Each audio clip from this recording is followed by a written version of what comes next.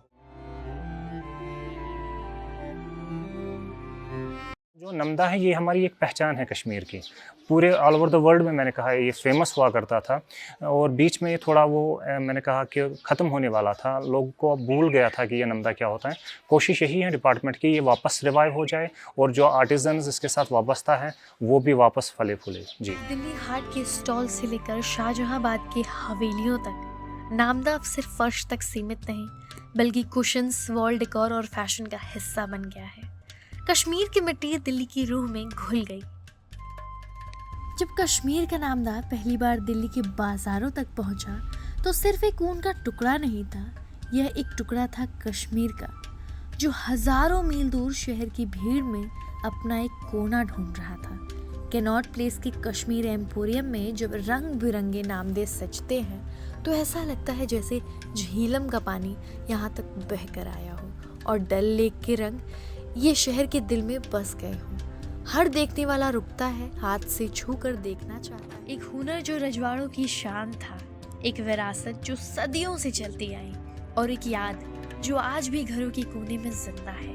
ये सिर्फ एक चादर नहीं बल्कि एक जुबान है नरमाहट की, तहजीब की और मोहब्बत। और जब तक नामदा है तब तक हमारी कहानियों में वो राजसी रंग हमेशा जिंदा रहे। कश्मीर के हाथों का जादू सिर्फ नामदा तक सीमित नहीं है, यहाँ तांबा और लकड़ी भी अपनी जुबान में कहानियाँ सुनाते हैं। कॉपरवेयर यानी तांबे के बर्तन यहाँ की पहचान है।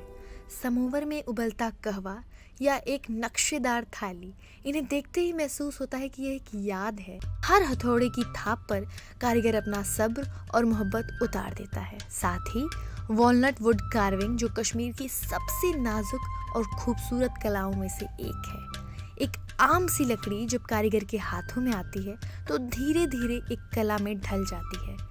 यह काम दिनों में नहीं महीनों में होता है। हर छुरी की काट, हर गहराई एक मिसाल है उनके जुनून की। जमाना बदल रहा है, बाजार बदल रहे हैं, कला और जज्बा ये हमेशा जिंदा रहते हैं। नामदा हो, कॉपरवेयर हो या वुड कार्विंग, यह एक सिलसिला है जो पुरखों से लेकर आज तक चलता आ रहा है। और जब भी कोई इंसान अपने घर में एक कश्मीरी नामदा बिछाता है, एक कॉपर का समोवर रखता है या एक वॉलनट कार्विंग दीवार पर लगाता है तो असल में वो एक सिर्फ चीज़ नहीं लगाता, वो एक तहजीब, एक विरासत और एक जिंदा कहानी अपने घर में ले आता है। और शायद यही है कश्मीर की असली पहचान, जहाँ हर धागा, हर नक्श और हर रंग कहता है मैं जिंदा हूँ।